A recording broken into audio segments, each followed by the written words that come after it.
హనుమంతుని మాల వేసినప్పుడు కాషాయ రంగు వస్త్రాలు కడతాము. హనుమంతుడు నామం ఎలా పెడితే అలా పెడతాము. శివుని మాల వేసుకున్నప్పుడు శివునికి సంబంధించిన వస్త్రాలు ధరిస్తాము.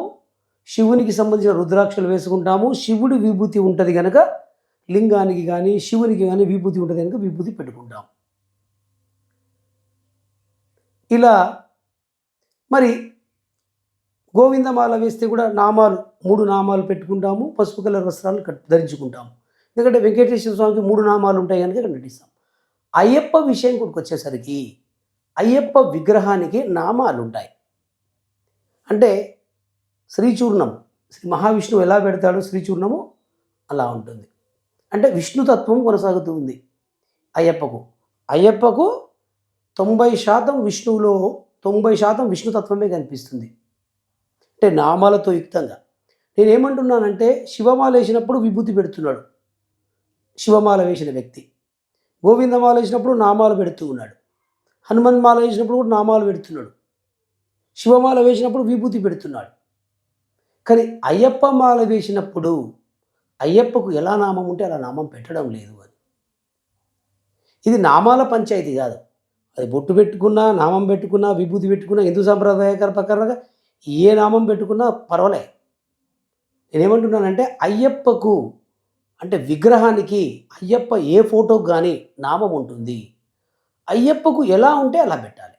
అయ్యప్ప పేరుంది కనుక నువ్వు అయ్యప్ప అంటున్నావు. అయ్యప్ప అని సంబోధన చేస్తున్నావు. అయ్యప్పకు పూజ ఎలా ఉంటే అలా చేస్తున్నావు.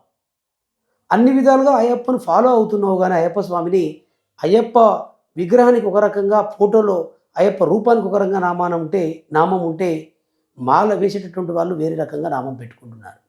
అది విభూతి ధారణ చేసుకుంటున్నారు. నేనేమంటున్నానంటే అయ్యప్పకు విభూతి ధారణ ఉందా? పటాలకు అయ్యప్ప స్వామి పటాలకు కానీ, అయ్యప్ప స్వామి విగ్రహానికి కానీ, లేదా శబరిమలలో ఉన్నటువంటి అయ్యప్ప స్వామి కానీ విభూతి ఉందా? మీరు భక్తులు మాల వేసినటువంటి అయ్యప్పకు ఎలా ఉంటే అలా పెట్టుకోవాలి. అయ్యప్ప నియమనిష్టలు అయ్యప్ప విగ్రహానికి, అయ్యప్ప పూజకు, అయ్యప్ప ఆకారానికి ఎలా ఉంటుందో ఆ మాల వేసినప్పుడు అలాంటి పద్ధతులు పాటించాలి. ఇప్పుడు వెంకటేశ్వర స్వామికి నామాలు ఉంటాయి, నువ్వు ధరిస్తున్నావు.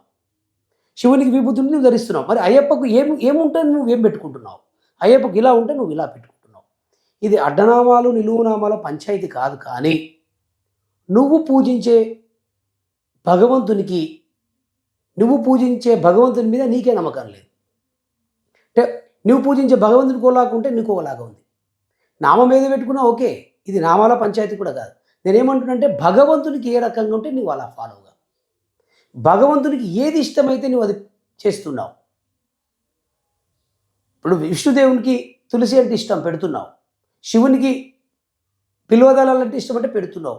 శివునికి అభిషేకాలు అంటే ఇష్టమని పదార్థాలు పోస్తున్నావు. విష్ణు అలంకార ప్రియుడు అని చెప్పి అలంకరిస్తున్నావు. మరి అయ్యప్పకు నామం అంటే ఇష్టం, మరి నువ్వు నామం ధరించాలి కదా.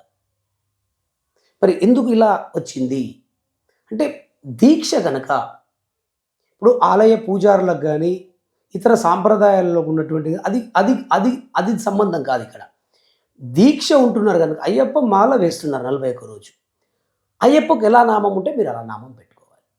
అప్పుడు ఆ భగవంతునికి, ఆ అయ్యప్పకు మీరు సంపూర్ణంగా మరి అభిమానాన్ని చూపినట్టు, పూజ్య భావంతో చూసినట్టు, మీకు సంపూర్ణమైన భగవంతుని మీరు ఆరాధిస్తున్నట్టుగా లెక్క. కానీ భగవంతునికి ఒకలాగా ఉంటే మీరు ఒకలాగా పెడుతూ ఉన్నారు.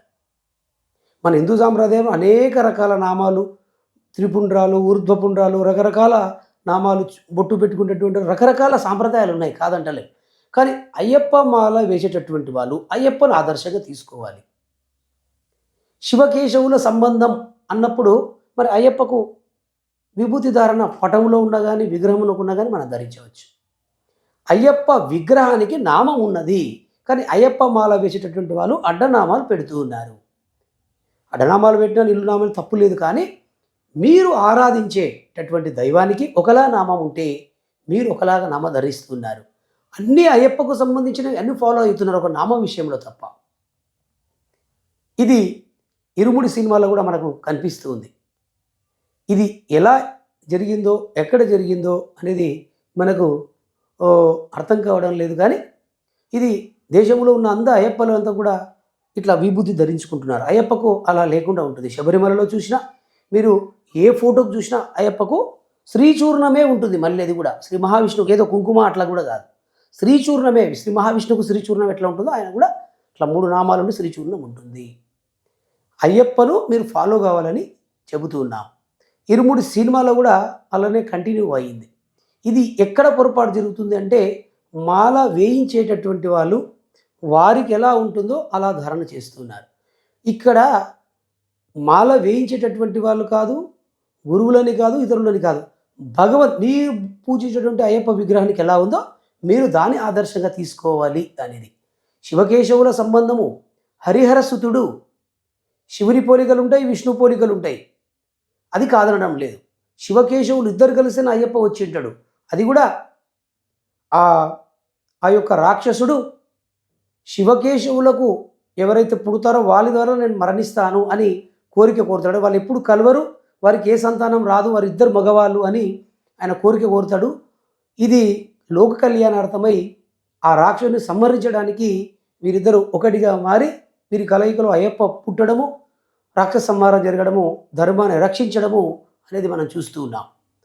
కానీ శివకేశవుల సంబంధం ఉన్నప్పుడు అయ్యప్పకు విభూతే పటంలో కానీ విగ్రహాలు కానీ ఉండొచ్చు. కానీ విగ్రహానికి నామం ఉంటే భక్తులంతా, దీక్షాదారులంతా కూడా విభూతి పెడుతున్నారు అని.